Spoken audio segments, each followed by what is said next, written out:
छात्र, आपके लिए स्वागत है। आपको मालूम है आपके माँ है ना, आप सबके लिए माँ है ना, माँ बहुत प्यारी लगती है ना। माँ के जो बहन को हमें क्या कहते हैं? मौसी कहते हैं।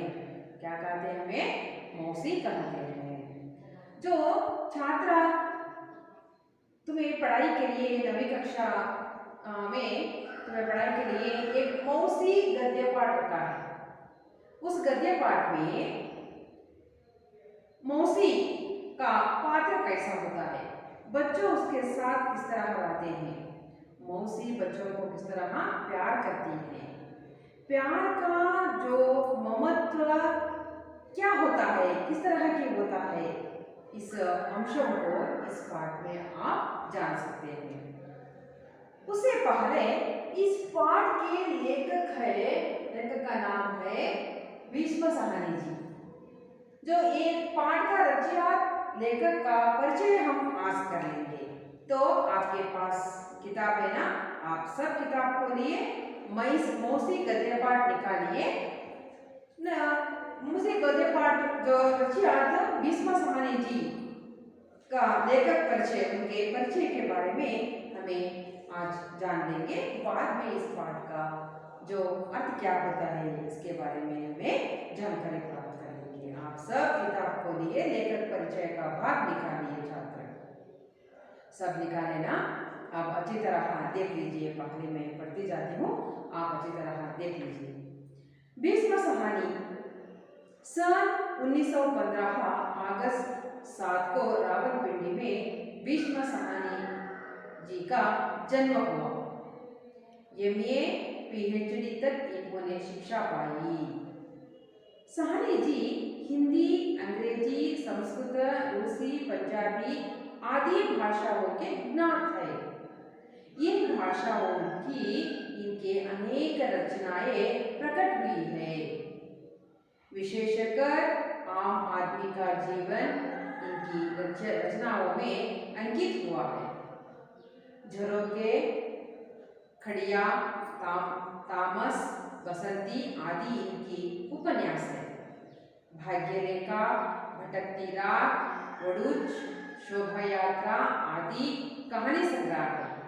भीष्म साहनी जी ने कहानी जीवनियां भी लिखी है।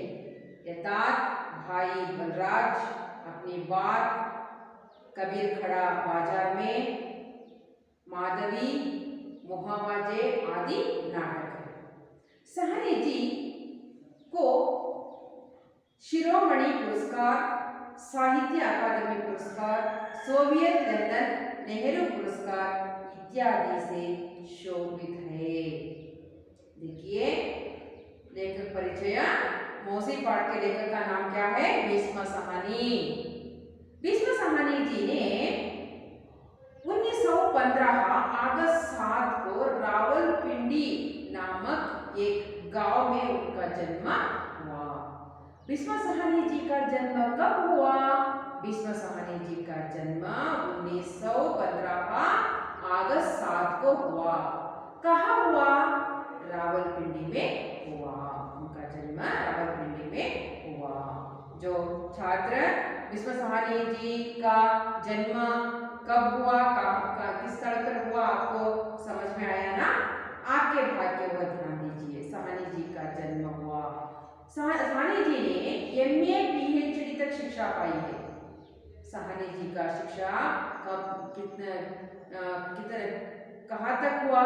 उनका जो शिक्षा कहाँ तक हुआ? MA और PhD तक वे शिक्षण पाए हैं। साहनी जी एक भाषा जानने वाले, ज्ञात वाले नहीं थे। साहनी जी को बहुभाषी, उनको बहुत सारे भाषाओं का ज्ञान था। उनमें से कौन कौन है? हिंदी जानते थे, अंग्रेजी जानते थे और संस्कृत भाषा जानते थे, रूसी भाषा जानते थे, पंजाबी भाषा और आदि। इतना ही नहीं, और अधिक भाषाओं को उन्हें ज्ञान था उनको। सभी भाषा लिखने, पढ़ने और बोलने आती थी। ये सभी भाषा नहीं, और अभी भी बहुत सारे भाषाओं को भाषाओं की इनकी अनेक रचनाएं प्रकट हुई है। इन भाषाओं में उन्हें अनेक रचनाओं को प्रकट किया है। विशेषकर हम आम आदमी का जीवन इनकी रचनाओं में अंकित हुआ है। विशेषकर आम आदमी की जीवन इनकी रचनाओं का अंकित हुआ है। झरोखे, खड़िया, तामस, बसंती आदि इनके उपन्यास है।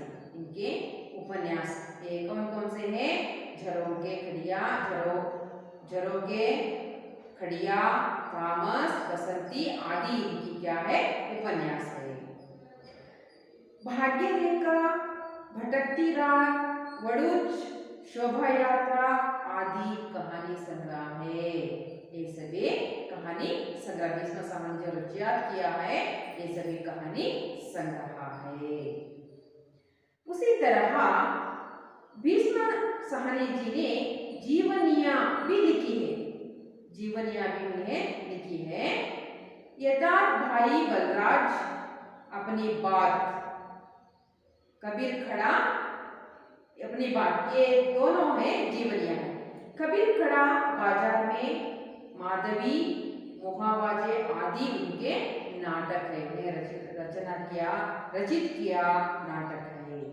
साहनी जी को जो रचनाकार नहीं है, उपन्यासकार नहीं है, बहुत सारे जीवनी लिखी है, बहुभाषा के ज्ञात थे। इतना ही नहीं, भीष्म साहनी जी को पुरस्कार भी प्राप्त हुआ है। वे कौन कौन से पुरस्कार हैं? आप उनके ओर ध्यान दीजिए। साहनी जी को शिरोमणि पुरस्कार, कौन सा पुरस्कार मिला है साहनी जी को? शिरोमणि पुरस्कार मिला है। उनके और भी एक पुरस्कार मिला है, साहित्य अकादमी पुरस्कार। और भी एक है सोवियत लंदन नेहरू पुरस्कार। इतना ही नहीं, इत्यादि पुरस्कार उनको मिला है। उनके पुरस्कार देकर शोभित किया है। साहित्य, हिंदी साहित्य से उन्हें बहुत सारे पुरस्कार मिले हैं। तो देखिए, फलक पर भी उनके पुरस्कार में आप किताब में हैं, और भी फलक पर देखते तो फलक पर जो देखते होते वो बहुत सारे याद रहते हैं। इन पुरस्कार साहनी जी को कौन कौन से पुरस्कार मिले हैं? इस प्रश्न आते तो आप इन पुरस्कारों को लिखना चाहिए, है ना। भीष्म साहनी जी के बारे में तुम्हें जानकारी प्राप्त हुआ ना। वे कब, उनका जन्म कब हुआ, किस स्थल में हुआ, वे कौन कौन भाषा के ज्ञात थे, और वे क्या क्या रचना क्या है, उपन्यास क्या है, कहानियाँ क्या है, नाटक क्या है, उनकी जीवनियाँ कौन कौन सी है, उनको पुरस्कार कौन कौन से पुरस्कार मिला है, इन सभी को आप जान लिए ना। अब तो हुआ ना सभी को। आज पाठ की ओर जाएंगे हमें। चलिए बच्चे देखिए, अब मौसी पाठ की ओर हम जाना है। जो बच्चे इस पाठ से हमें सेवा मनोभाव का ज्ञान मिलता है। इस पाठ से हमें क्या मिलता है? सेवा मनोभाव का ज्ञान मिलता है। और कहानी बच्चों को परोपकार, और क्या मिलती है? बच्चों को परोपकार, कैसे परोपकार करना है, हमें परोपकार का गुण हमें पैदा होती है। और बड़ों को कैसे हमें गौरव भाव से देखना है, और असहाय में रहने वाले को किस तरह की मदद करना है, अशक्त को किस तरह की मदद करना है, ये सब अंश से तुम्हें प्रेरणा मिलती है। आपको आपकी पाठ से ये सब विषयों का प्रेरणा मिलती है। छात्र देखिए, आप मौसी, जो पाठ का नाम क्या है? मौसी। मौसी पाठ के लेखक का नाम क्या है? भीष्म साहनी जी। भीष्म साहनी जी रचित बहुत अच्छा जो पाठ है मौसी। आप मैं पाठ को पढ़ती हूँ, पहले आप वाक्य की ओर, आपकी किताबें रहने वाले पाठ के ओर ध्यान दीजिए। बाद में इसके अर्थ में बताती जाती हूँ, आप सुन लेंगे। पहले पाठ को अच्छी तरह देख लीजिए। उस औरत को सभी मौसी कहकर पुकारते थे। बच्चों भी और बड़ी उम्र के लोग भी मौसी सबको माँ के जैसे प्यारी बनी थी। सबके सुख दुख के समय में साथ देती थी। बच्चों के लिए तो वह सेवा की मूर्ति बनी थी। प्रतिदिन दोपहर होते होते मौसी स्कूल के फाटक पर पहुंच जाती थी। जैसे ही छुट्टी की घंटी बजती, वैसे ही बच्चे भागते हुए बाहर निकलते और मौसी के कंधों पर अपने अपने बस्ते डाल देते। मोहल्ले के सभी बच्चे उसे घेर लेते थे। दोपहर डालने पर मौसी नीम के पेड़ ताले जा पहुंचती थी, जहां सभी बच्चे खेल करते थे। मौसी को बच्चों के साथ खेलना, उन्हें कहानियाँ, चुटकुले और पहेलियाँ सुनाना बहुत पसंद था। वह तोता तोती की कहानी, काठ के घोड़े की कहानी, विरोचित कहानी आदि सुनाती थी। मौसी बच्चों को खिलाने के लिए अपने पास चने, टिकिया, मूंगफली आदि कुछ ना कुछ रखती थी। वह बच्चों से अपने बेटे बेटियों जैसे प्यार करती थी। एक दिन जब स्कूल की छुट्टी हुई, बच्चे बस्ते उठाकर बाहर निकले तो मौसी फाटक पर नहीं मिली। शाम को बच्चे खेलने के लिए निकले तो मौसी पेड़ के नीचे भी नहीं थी। किसी को भी मालूम नहीं था कि मौसी कहाँ गई है। कई दिन बीत गए पर मौसी का कुछ पता नहीं चला। उसके बिना सारा ही मोहल्ला सुना सुना लगता था। एक दिन बच्चे मौसी की खोज में घूम रहे थे।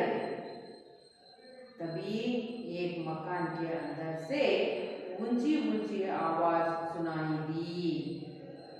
हमने टेक तो नहीं ले रखा है मौसी, 20 दिन से तुम यहाँ हो, अब तुम किसी दूसरे घर चली जाओ।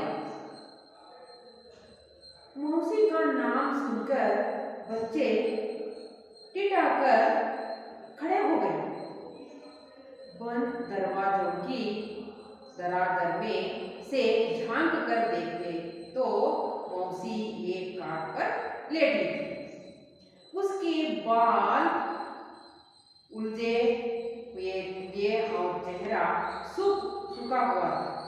मौसी को ऐसी स्थिति में देखकर बच्चों को बहुत दुख हुआ और गुस्सा आया। दूसरे दिन बच्चे हॉकी मैच खेलकर लौट रहे थे तो रास्ते में फूल के पास मौसी बैठी नजर आई। उसके पास एक छोटी सी गठरी और लाठी भी थी। मौसी को देखकर सब उसे घेरकर प्रश्न पूछने लगे। तो इतने दिन कहाँ थी मौसी? यहाँ क्यों बैठी हो? एक ने पूछा। मैंने यहाँ से जा रही हूँ बेटा, कहते हुए मौसी के आंखें भर आई। तो बीमार थी मौसी, तबीयत कैसी है? बलदेव ने पूछा। बेटा मैं ठीक हो गई हूँ, अपना गांव जा रही हूँ। हम तुझे कहीं जाने न कहीं नहीं जाने देंगे मौसी, सबने एक स्वर में कहा। मौसी की आंखों में आंसू छलक उठे। देखिए, दुकान के सामने एक दुकान के सामने एक कार्ट बिछी थी। दो तीन लड़के भागकर कार्ट उठा लाए। उस पर मौसी को जबरदस्ती बैठा दिया। कार्ट को सीधे नीम के पेड़ के नीचे ले गए। कन्हैया भागकर अपने घर से दरी और तकिया लाया। उषा थाली में 2 रोटियां लाई। योगराज एक कटोरा दूध लाया। गोपाल घर से लैंप उठा लाया। मुन्नी पानी पीने के लिए पानी लाई। बलदेव के पिता डॉक्टर थे, वहां अपने पिता को क्लिनिक से खींच लाया। मौसी बीमार है, आप जल्दी चलकर देखिए। बच्चे सोचने लगे कि मौसी को कहाँ टहला जाए। उन्होंने निर्णय लिया कि वे भारी भारी से उसे अपने घर में बारी से अपने घर में रखेंगे। बाद में उन्होंने हेडमास्टर जी से विनती की मौसी को स्कूल में काम दिया जाए। हेडमास्टर जी ने मान लिया और मौसी को रहने के लिए स्कूल में एक कोठरी भी दे दी। मौसी फिर से स्कूल के आंगन में आने लगी। बच्चे उसे घेर रहते और वह उन्हें कहानियां सुनाती। कभी कभी लाठी टेक कर हुई मोले के चक्कर काटती। सभी घर में झांक कर उनका कुशलक्षेम पूछती। सांझ डाल अपने कोठरी में चली आती और चैन की सांस लेती। इस तरह बच्चों के प्रेम व स्नेह भाव से मौसी के जीवन में खुशी के दिन लौट आए। देखिए बच्चे, आप सुनते हैं ना मौसी को। मौसी कौन है? ये बच्चे और मौसी के बीच में क्या रिश्ता है, इसे तुम्हें अपने मन में समझ आ रही ना। आप देखते तो तुम्हें सब समझ में आ जाता है। बच्चे देखिए, औरत कौन है? मौसी। इस औरत कौन है? उस औरत को, जो औरत को कन्नड़ में कहते हैं हेंगसू, महिले, इस तरह कहते हैं ना। उसे को सभी मौसी कहकर पुकारते थे। उस औरत को सभी ने क्या कर पुकारते थे? मौसी मौसी कहकर पुकारते थे। सभी ने, छोटे बच्चों से लेकर बड़ों तक ही वे मौसी को क्या करते थे? मौसी मौसी कर ही, और उस औरत को मौसी मौसी कर ही नाम से पुकारते थे। बच्चे भी और बड़े उम्र के लोग भी। उम्र जो होता है आयु भी कहते, उम्र का अर्थ होता है आयु भी कहते, लोग भी होते। मौसी सबको माँ के जैसे प्यार बनी थी। मौसी सबको, बड़ों को, छोटों को, बच्चे के लिए, बूढ़ों को, हर घर वाले को मौसी कैसे लगती थी? प्यारी माँ, अपनी बहुत प्यार करने वाली माँ जैसे लगती थी। बहुत प्यार करने वाली माँ जैसे लगती थी। क्यों? जो मौसी ने, उस औरत ने सभी मोहल्ले में रहने वाले सभी लोगों को क्या करती थी? उनके बारे में सोचती थी। उनकी उनकी तबीयत के बारे में सोचती थी। उनके सुख दुख में भाग लेती थी। उनके सुख दुख को पूछती थी और उन बच्चों के सुख दुख में भाग लेती थी। इसलिए वे बहुत सारे लोगों को, बहुत सारे जो बच्चों को और रहने वाले लोगों को प्यारी बनी थी। सबके सुख दुख के समय में साथ देती थी। मौसी ने सबके सुख दुख के समय में, दुखों के समय में साथ देती थी, सुख के समय में भी साथ देती थी। बच्चे के लिए तो वह सेवा की मूर्ति हुई थी। बच्चों के लिए सेवा की मूर्ति कौन है? मौसी। मौसी बच्चों के लिए सेवा की एक मूर्ति ही बन गई। बच्चों की सेवा बहुत सारे करती थी। बच्चों की सेवा बहुत सारे, आगे तो पढ़ते जाते तो अब मालूम हो जाता था वे किस तरह का उनको प्यार करती थी, सेवा करती थी। देखिए जो अगले पंक्ति की ओर ध्यान दीजिए छात्र। मूर्ति बन गई थी। प्रतिदिन दोपहर होते होते, प्रतिदिन दोपहर हो जाता, एक दिन भी वे नहीं उनको छोड़ती थी। दोपहर होते ही मौसी कहाँ आकर पहुंचती थी? अपने स्कूल के फाटक पर। अपने स्कूल के फाटक, जो अपने स्कूल के जो दरवाजा होता है ना, उसे फाटक कहते हैं। स्कूल के दरवाजा, जो द्वार बागी लोग कहते हैं ना, हमें गेट खोलते ही अपने द्वार बागी लोग, कन्नड़ में उसे द्वार बागी लोग कहते हैं। वे स्कूल के फाटक पर आ पहुंच जाती थी, वहां पर आकर बैठ जाती थी। जैसे ही छुट्टी की घंटी बजती, आप जो स्कूल से, स्कूल जो आपकी स्कूल के समय होते तो छुट्टी की घंटी बजती तो वे क्या करते थे? जैसे छुट्टी की घंटी बजती वैसे ही बच्चे भागते हुए बाहर निकलते। जो छुट्टी बनती ही भागते हुए सभी बच्चों ने बाहर निकलते हैं। निकल कर क्या करते हैं? अपने अपने घर जाने के लिए बाहर नहीं निकलते, अपने पास रहने वाले बस्ते को मौसी के कंधों पर डाल देते। मौसी के कंधों पर डालने के लिए एक से एक आगे आगे ही क्या भागते थे बच्चों ने। देखिए वे मौसी के कंधों पर अपने अपने बस्ते डालते थे। अपने अपने जो बस्ते में किताब नोटबुक रखते हैं ना, वो बस्ते होते हैं ना, वो सभी लेकर जो कंधे होते हैं ना, उनके भुज कहते हैं, हमें कन्नड़ में भुज भी कहते हैं। मौसी के कंधे पर, भुजों पर वे डालते थे। मोहल्ले के सभी बच्चे उसे घेर लेते थे। जो मोहल्ला का अर्थ होता है, जो एक भाग हमारे गांव का या शहर का एक भाग, उसे एक भाग को बड़ावड़े कहते हैं शहर में, गांव में ओणी कहते हैं ना। ये ऐसा ओणी, इतना ही ओणी इतना कहते, इंತಹ ಓಣಿ ಅಂತ ಓಣಿ ಅಂತ ಕನ್ನಡದಲ್ಲಿ ಹೇಳ್ತೀವಲ್ಲ, ಈ ಓಣಿಯವರು ಆ ಓಣಿಯವರು ಅಂತ ಹೇಳ್ತೀವಲ್ಲ, ಆ ರೀತಿಯಾಗಿ ಒಂದು ಓಣಿಯ ಎಲ್ಲ ಓಣಿಯಲ್ಲಿರುವಂತಹ मक्कड़ू बच्चे ने उन्हें क्या करते थे?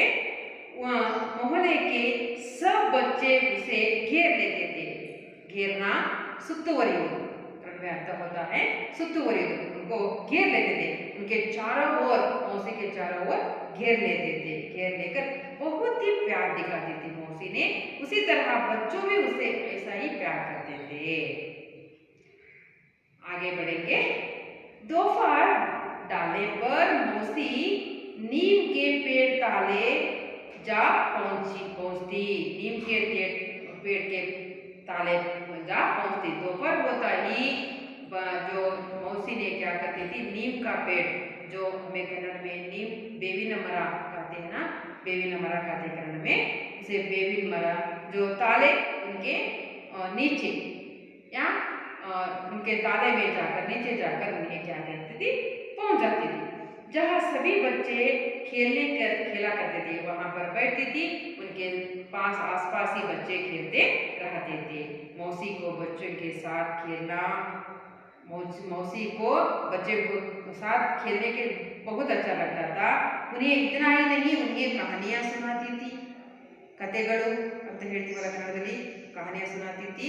उसी तरह चुटकिले, ಅವುಗಳಿಗೆ ಚುಟಕಿಲೆ ಅಂದ್ರೆ ಅವರಿಗೆ ಒಳ್ಳೆಯ ಮಾತುಗಳು, ಒಗಟಿನ ಮಾತುಗಳು, ಪೆಹಲಿಯ ಒಗಟುಗಳನ್ನ ಮತ್ತೆ ಒಳ್ಳೆಯ ಮಾತುಗಳನ್ನ ಅವರಿಗೆ ಹೇಳ್ತಾ ಇದ್ದು, ಮತ್ತೆ ಸುನಾತಿಥಿ ಬಹುತ್ ಪಸಂದ್ ಥಾ. ಮಕ್ಕಳಿಗೆ ಒಳ್ಳೆಯ ಮಾತನ್ನ ಹೇಳುವುದು, ಕಥೆಗಳನ್ನ ಹೇಳುವುದು, ಅವರಿಗೆ ಒಗಟುಗಳನ್ನ ಹೇಳುವುದು, ಇವೆಲ್ಲವೂ ಸಹ ಅವರಿಗೆ ಹೇಳ್ಕೊಡ್ಬೇಕು. ಅಂದ್ರೆ ಮೌಸಿ ಅಂದ್ರೆ ಕನ್ನಡದಲ್ಲಿ ಚಿಕ್ಕಮ್ಮ ಅಂತ ಹೇಳ್ತೀವಲ್ಲ, ಆ ಚಿಕ್ಕಮ್ಮ ಅಂತ ಹೇಳಿ, ಮೌಸಿ ಅಂದ್ರೆ ಚಿಕ್ಕಮ್ಮ, ಅವರಿಗೆ ಬಹಳ ಪಸಂದ್ ಅಂದ್ರೆ ಬಹಳ ಇಷ್ಟ ಆಗ್ತಿತ್ತು, ಬಹಳ ಇಷ್ಟ ಪಡ್ತಾ ಇದ್ರು ಅಂತೇಳಿ. आगे देखिए, यहाँ कौन कौन सी कहानियां सुनाती थी बच्चों के लिए? मौसी तोता तोती की कहानियां सुनाती थी, कांट के घोड़े की कहानियां, कहानियां सुनाती थी।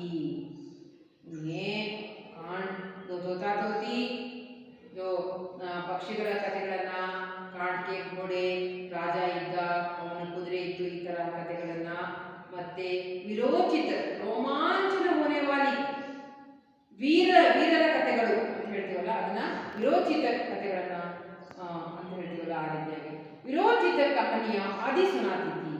विरोचित कहानियों को आदि कहानियां बच्चों के लिए मौसी सुनाती थी। तो ये अंक के प्रश्न, 2 अंक के प्रश्न आते हैं, मौसी ने बच्चों को किस तरह की कहानी सुनाती थी। इसका उत्तर यहाँ भी मिल जाता है हमें। आगे की ओर ध्यान दीजिए। मौसी बच्चों को खेलने के लिए, अपने को खिलाने के लिए, बच्चों को खिलाने के लिए, उनको खेलने के लिए ले जाना, उनके इस तरह खिलाना नहीं, उनके कहानी सुनाना नहीं, अपने बच्चों को खाने के लिए उन्हें क्या करती थी, अपने पास कुछ चीजों को रख कर जाती थी। वे चीजों कौन कौन सी है? चने, टिकिया, मूंगफली, चने कड़ले ಅಂತ ಹೇಳ್ತೀವಲ್ಲ ಕನ್ನಡದಲ್ಲಿ, ಟಿಕಿಯಾ ಚಾಕ್ಲೇಟ್ ಅಂತ ಹೇಳ್ತೀವಲ್ಲ, मूंगफली ಅಂದ್ರೆ शेंगा, ये सब ने उन्हें क्या करती थी, अपने साथ लेकर चलती थी। उन्हें बच्चों को खेलते समय में, खेलने से वे थक जाते हैं, उस समय में उनको कुछ ना कुछ रहता था उनके पास, उनको बच्चों को क्या करती थी, बांट देती थी। सभी बच्चों को थोड़ा थोड़ा ही बांट कर उन्हें देती थी खाने के लिए। उन्हें अपने बच्चों को किस तरह की प्यार करती थी? मौसी अपने बेटे बेटियों जैसे उन्हें प्यार करती थी। बच्चों को अपने बेटे बेटियों जैसे उन्हें प्यार करती थी बच्चों को। इतना ही नहीं, एक दिन क्या हो जाता है देखिए। एक दिन जब स्कूल की छुट्टी हुई, एक दिन जो हर दिन की तरह उस दिन स्कूल की छुट्टी हुई, बच्चे बसें उठाकर बाहर निकले तो मौसी फाटक पर नहीं मिली। जो बाहर आए तो बच्चे फाटक पर, जो स्कूल के फाटक होता है ना, द्वार बागिलू, वहां पर मौसी नहीं थी। वहां पर फाटक पर नहीं थी। जो मौसी को आज फाटक पर नहीं आई है, मौसी इस तरह समझकर बच्चे हर दिन की तरह नीम के पेड़ के ताले जाते तो वहां पर भी उस दिन मौसी नहीं मिलती उनको। वहां पर भी बच्चों को मौसी नहीं मिलती है। और किसी को भी मालूम नहीं था, किसी को भी मालूम नहीं, किसी को कुछ भी नहीं किया था मौसी ने, किसी को भी मालूम नहीं था मौसी कहाँ चली गई। मौसी कहाँ चली गई किसको भी मालूम नहीं था। देखिए इस घटना हुई है एक दिन। और एक दिन क्या हो जाता है देखिए। कई दिन बीत गए। इसी तरह मौसी और बच्चों के जो पास होता है ना, उसके स्नेह भाव और एक और को देखना है कि नहीं, कुछ दिन इतना ही जो मौसी ने स्कूल के पास भी नहीं आई, नीम के ताले भी नहीं आई। इस तरह की कुछ दिन बीत गए के बाद होता है मौसी गए पर मौसी का कुछ पता नहीं चला। मौसी का कुछ पता नहीं चला। उसके बिना सारा मौला, मौसी ना रहने के बिना सारा ही मौला, जो अपने गांव का शहर का मौला होता है ना, ये सारा ही मौला उन्हें क्या लगा, सुना सुना। सुना सुना का अर्थ क्या होता है? कोई प्यार करने वाले, कोई अच्छे व्यक्ति, अच्छे बात करने वाले व्यक्ति से बात करने से हमें क्या मिलता है? आनंद मिलता है, सुख मिलता है ना। अपने कष्ट को उनके बताने से आप जो क्या होते हैं, आप थोड़ा ही उनको से रहते हैं। आप कुछ उनसे ही कोई बात सुनने से अपने आपको आनंद मिलता है, कुछ मिलता है। तो मौसी ऐसे ही काम करती है, सबको बातचीत कराती थी, सबको जाकर उनको बातें करती थी, उनके दुखों में, उनके सुखों में भाग लेती थी, इसलिए सबको प्यार करती थी। और मौसी इसके बीच में किसी को भी बैठ नहीं हुई, इसलिए सारा ही मौला मौसी न रहने से सुना सुना लगता था। जो कोई इस जो मौला में जो कोई आदमी भी नहीं है, इस तरह लगता था उनको, सुना सुना लगता था। इसका अर्थ होता है, एक दिन बच्चे मौसी की खोज में घूम रहे थे। जो बच्चे एक दिन, दो दिन, कई दिन बीत गए, तो जो बच्चे ने क्या किया, मौसी को खोजने के लिए गए, खोजने के लिए घूम रहे थे, घूम रहे थे। तभी एक मकान के अंदर से ऊंची ऊंची आवाज सुनाई दी। तभी एक मकान के अंदर से उनको क्या सुनाई दी, ऊंची ऊंची। जो आपके घर में तो झगड़ा करते हैं, एक या दूसरों को बातचीत करने से अपनी आवाज कम होती है, झगड़ा करें तो आवाज ऊंची आवाज आती है ना, इसी तरह ऊंची आवाज सुनाई दी बच्चों के लिए। क्या सुनाई दी उनको, हमने देखा तो नहीं है, रखा है मौसी, हमें तुम्हें हमारे घर में ही रख लेते हैं, इस तरह तुम्हें नहीं कहा ना मौसी। 20 दिन से तुम यहाँ हो, 20 दिन से तुम हमारे घर में है, तब तुम किसी दूसरे के घर चली जाओ। तुम अब 20 दिन से हमारे घर में हैं, हम तुम्हें हमारे घर में ही रख लेते, इस तरह नहीं कहे हैं। तुम अब हमारे घर में 20 दिन है, अब दूसरे के घर चली जाओ। इस तरह की आवाज एक मकान या घर के अंदर से आ रही थी। इस आवाज को मौसी की खोज में रहे बच्चों को सुनाई दी। कुछ बच्चों को यह आवाज नहीं सुनाई दी। देने के बाद बच्चे क्या करते हैं, मौसी का नाम सुनकर बच्चे टीटाकार खड़े हो गए। वहां पर भी खड़े हुए, हिले नहीं, जो खड़े हुए, जो हिले नहीं बच्चे इस तरह के खड़े हो गए। बंद जो दरवाजा, उनके घर का, मकान का दरवाजा बंद हो गया था। उसके बंद होने पर भी दरवाजे के जो कहीं जो संधि होती है ना, उससे क्या हुआ, उसके जो रंध्र होता है उससे क्या किया, झांक कर देखे बच्चे, उसे झांक कर देखे। जो झांकना इनकी नोडुವುದು कन्नडದಲ್ಲಿ इनकी नोडुವುದು ಅಂತ ಹೇಳ್ತೀವಲ್ಲ, ಆ ರೀತಿಯಾಗಿ झांक कर देखे बच्चे ने। मौसी ये काट कर लौटी थी, उसे दिखाई दिया। दरवाजे के जो उनके रंध्र से देखा तो उनके बच्चों को क्या हुआ, मौसी दिखाई दी। मौसी का स्थिति कैसी थी, मौसी ने एक काट पर लेटी थी। मौसी एक काट पर ने सो रही थी, लेटी थी। उसके बाल, जो मौसी के बाल उलझे दिखाई दे रहे। बाल को उनको झड़का, उनको स्नान नहीं किया था, नहाने के लिए बाल में तेल भी नहीं था। इस तरह के उनके बाल हो गए थे। और चेहरा, उनका चेहरा, मुख, अपने कन्नड़ में कहते हैं मुख कहते हैं ना, वो मुख चेहरा सूखा हुआ था। सूखना ಅಂದ್ರೆ ಒಣಗುವುದು, सुख जो आनंद, सूखा हुआ ಒಣಗುವುದು। उनके मुख जो चेहरा जो क्या हुआ था, सूखा हुआ था। मौसी को ऐसी स्थिति में देखकर बच्चों को बहुत दुख हुआ और गुस्सा आया। मौसी को स्थिति में देखकर बच्चों को क्या हुआ, बहुत दुख आया उनको। यो हमारी मौसी किस तरह की पड़ी है, उनकी चेहरा सूखा हुआ है, वो बीमार है, वो कितना कुरूप दिखा रही है। इसके देखकर उनको दुख हुआ, साथ में उनके गुस्सा भी हुआ। मौसी हमें छोड़कर कहाँ वहां उनके घर पर चली गई है, हमको एक बात नहीं बताई है मौसी।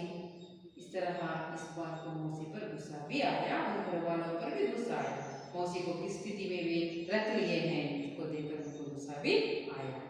दूसरे दिन बच्चे हॉकी मैच खेलकर लौट रहे थे।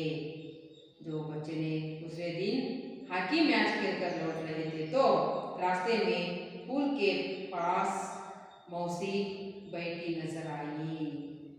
मौसी ने खेल वापस आ रहे थे बच्चे, उनके पुल के पास मौसी बैठने की नजर आई, दिखाई दिया मौसी ने। उसके पास एक छोटी सी गठरी, मौसी के पास एक छोटी सी गठरी, आपकी जो कपड़े होते हैं ना, कपड़े बांधते हैं ना गठरी, वो एक गठरी होती है, और उनके साथ एक लाठी भी थी। लाठी इसका कर्ण में आता है कोल, इसके साथ एक लाठी भी थी। मौसी को देखकर सब उसे घेर कर प्रश्न पूछने लगे। मौसी देखते ही सब बच्चे ने उनको घेर कर उनको क्या किया, प्रश्न पूछने लगे। क्या प्रश्न पूछते हैं बच्चे? तू इतने दिन कहाँ थी मौसी? तुम इतने दिन कहाँ थी? यहाँ क्यों बैठी हो? यहाँ क्यों बैठी हो? एक ने पूछा, एक ने इस तरह का प्रश्न पूछा। तुम इतनी कहाँ गई होगी थी? आज यहाँ पर क्यों बैठी है? एक जो बच्चा ने पूछा। मौसी कहती है, मैं यहाँ से जा रही हूँ बेटा, मैं तुम्हारा गांव छोड़कर, तुम्हारा मोहल्ला छोड़कर मैं क्या कर रही हूँ, जा रही हूँ। इस तरह मौसी कहती हुई उनके बाद में मुंह में अभी है। इस स्थिति में मौसी के आंखें में आंसू भर आता है। बच्चे को देखकर मौसी के आंखों में इस बात कहती उनकी आंखों में आंसू भर आते हैं। तो इस तरह कहती है। और एक प्रश्न पूछता है, और एक बच्चा, तू तो बीमार थी मौसी। और एक बच्चा प्रश्न पूछता है, तू तो बीमार थी, तुम्हारा तबीयत ठीक नहीं था ना, आप बीमार थी ना, अस्वस्थ थी ना, इस तरह है। और एक बच्चा पूछता है, मौसी कहती है तबीयत, और बच्चा कहते हैं तबीयत कैसा है, अपनी तबीयत कैसा है, जो तबीयत आरोग्य कहते हैं कन्नड़ में, कैसा है, बलदेव ने पूछा। इस बात को किसने पूछा? बलदेव ने पूछा। किससे पूछा? मौसी से पूछा। बेटा मैं ठीक हो गई हूँ, मौसी उत्तर देती है। बलदेव को मौसी उत्तर देती है, बेटा मैं ठीक हो गई हूँ, बेटा मैं ठीक हो गई हूँ, अपना गाँव जा रही हूँ, मैं ठीक हो, अपना तबीयत ठीक हो गया है, मैं गाँव जा रही हूँ। इस तरह का कहता है। सब बच्चे ने कहते हैं, हम तुझे कहीं नहीं जाने देंगे मौसी, हम तुझे हमारे गांव से, हमसे कहीं नहीं जाने देंगे। ನಾವು ನಿಮ್ಮನ್ನ ಎಲ್ಲಿಗೆ ಹೋಗ್ಲಿಕ್ಕೂ ಬಿಡಲ್ಲ। कन्नड़ में कहते हैं, ನಾವು ನಿಮ್ಮನ್ನ ಎಲ್ಲಿಗೆ ಹೋಗ್ಲಿಕ್ಕೂ ಬಿಡಲ್ಲ। मौसी चिक्कम्म ऐसे ही कहते हैं। सब ने एक स्वर में कहते हैं। किस तरह कहते हैं? सब मिलकर, सब बच्चे जो हॉकी खेलने के लिए गए थे ना, सब बच्चे मिलकर इस तरह कहे। मौसी की आंखों में आंसू छलक उठे। मौसी की आंखों में क्या उठे? आंसू। जो मौसी को सहना नहीं हो रहा है, एक के बाद एक प्रकार आंसू, आंखी से आंसू के बूंद आ रहे हैं, छलक आ रहे हैं। आगे क्या होता है देखते हैं। दुकान के सामने एक काट बिछी थी। दुकान के सामने एक काट बिछी थी। एक दुकान था, वहां पर एक काट बिछी हुई थी। तो उनके पास एक काट जो हासिल हुई थी, 2-3 लड़के भागकर काट उठा ले आए। 2-3 बच्चे के भागकर उनके क्या कराए, काट को उठा ले आए। उस पर मौसी को क्या किया, जबरदस्ती से, मौसी नहीं मैं तुम्हारा गांव नहीं आने वाली, मैं हमारा गांव जा रही हूँ, इस तरह कहा दिए। तो बच्चे नहीं हम तुम्हें जाने नहीं देंगे, इस तरह जबरदस्ती से, मौसी उठो तुम इस काट पर बैठो, इस तरह कहते हैं। कहकर सब बच्चे मिलकर मौसी को उस काट पर बिठा लेते हैं। बिठा लेकर वे सीधे कहाँ लाते हैं? नीम के पेड़ के ताले ले आते हैं। सब बच्चे ने मौसी को कहाँ ले जाते हैं, लाते हैं, जब उसे बिठाकर नीम के ताले, ಬೇವಿನ ಮರದ ಕೆಳಗಡೆ, नीम के नीचे ताले, नीम पेड़ के नीचे लाते हैं। और लाकर ये एक बच्चे ने किस तरह काम करते हैं देखते जाएंगे छात्र हम। कन्हैया भागकर, उसमें है, उस बच्चों में से एक बच्चे का नाम क्या है? कन्हैया। कन्हैया भागकर अपने घर से दरी और तकिया लाता है। अपने घर से जाकर कन्हैया ने क्या लाता है, उसके रहने वाले जो उनको वो काट कर बिछाने के लिए और उनको ओढ़ने के लिए वो क्या लाता है। उषा क्या लाती है, थाली में 2 रोटियां लाती है। उषा जाकर अपने थाली में क्या लाती है, 2 रोटियां जो लाती है खाने के लिए, मौसी के लिए खाने के लिए। योगराज 1 कटोरा दूध लाया। योगराज अपने घर जाकर क्या लाया, 1 कटोरा, कटोरा का अर्थ बट्टल, ಒಂದು बट्टल हाल, 1 कटोरा दूध लाया। दूध का अर्थ होता है हाल लाया। गोपाल घर से लैंप डालाया। गोपाल घर के जाकर एक लैंप डालाया जो प्रकाश के लिए, उनके उज्जवल के लिए लाता है। मुन्नी पीने के लिए पानी लाया मौसी के लिए। मुन्नी अपने घर जाकर उन्हें मौसी के पीने के लिए पानी लाई है। बलदेव के पिता डॉक्टर थे। बलदेव के पिता कौन थे, डॉक्टर थे। इसलिए बलदेव ने अपने पिता के साथ क्लिनिक जाकर बलदेव अपने पिता को खींच लाता है। खींच लाकर क्या करता है, मौसी बीमार है, हमारे मौसी बीमार है, जल्दी उसको चिकित्सा दो, जल्दी उसको चिकित्सा देने के आप चलिए यहाँ से। इस तरह अपने पिताजी को क्लिनिक से ही खींच लाता है। कौन खींच लाता है, बलदेव ने उनको खींच लाता है। और क्या होता है देखिए छात्र, बच्चे सोचने लगे कि मौसी को कहाँ ठहरा जाए। वे मौसी को वापस लौटाए हैं, नीम के ताले रखे हैं। नीम के ताले रखने पर उन्हें क्या हुआ, सभी मौसी को खाने के लिए, पीने के लिए, सोने के लिए या उनको चिकित्सा भी दिलाए हैं। अब बच्चों ने मन में क्या प्रश्न उमड़ आई है, जो मौसी को कहाँ ठहराए, कहाँ रहना है मौसी। इस तरह की सोचने पर उन्होंने निर्णय किया कि बारी बारी से हम सब बच्चे हैं ना, हम सब एक घर में 5 दिन 10 दिन, एक घर में 5 दिन 10 दिन, इस तरह बारी से हमें रख लिया जाए, इस तरह सोचे। पर बाद में उन्होंने और एक बात भी सोची। इस तरह बात करने के बाद में उन्हें और एक बात की ओर सोचे। क्यों, क्या है वो बात, उन्होंने अपने स्कूल के हेडमास्टर जी से जाकर उन्हें एक प्रश्न पूछा या विनती कर लिया। उन्हें हेडमास्टर से एक विनती कर लिया उनके साथ जाकर कि मौसी को स्कूल में काम दिया जाए। हमारे मौसी को एक अपने स्कूल में एक छोटी सी काम दी जाए सर जी, दी जाए जी। इस तरह अपने हेडमास्टर को जाकर सभी बच्चे ने जाकर क्या किया, उन्हें क्या क्या विनती किया। विनती करने के बाद क्या हुआ, स्कूल के जाकर विनती किया, हेडमास्टर मान लिया बच्चों को बात, जो हमें मौसी को एक काम देने के लिए उन्हें क्या किया, अपने स्कूल के हेडमास्टर जी ने मान लिया। स्कूल के हेडमास्टर जी ने मान लिया, पर विनती की मौसी स्कूल के काम दिया जाए, हेडमास्टर जी मान लिया। और मौसी को रहने के लिए उनके स्कूल में काम भी दिया गया और मौसी को रहने के लिए एक कोठरी भी दे दी। हेडमास्टर जी ने क्या किया, मौसी को काम भी दिया उनके स्कूल में और मौसी को रहने के लिए एक कमरा भी दिया गया। एक कमरा भी उनको दिया गया है, उनको एक कमरा भी दिया गया। देखिए मौसी फिर से स्कूल के आंगन में आने लगी। देखिए मौसी फिर से कहाँ आने लगी, स्कूल में आने लगी। मौसी फिर से अपने स्कूल में आने लगी। उसी तरह जो मौसी पहली तरह अपने स्कूल में आने लगी, बच्चे उसे घेर रहे थे और वहाँ उन्हें कहानियाँ सुनाती। बच्चे जो पहले की तरह उन्हें सब आकर घेर लेते थे, वे कहानियाँ सुनाती थी।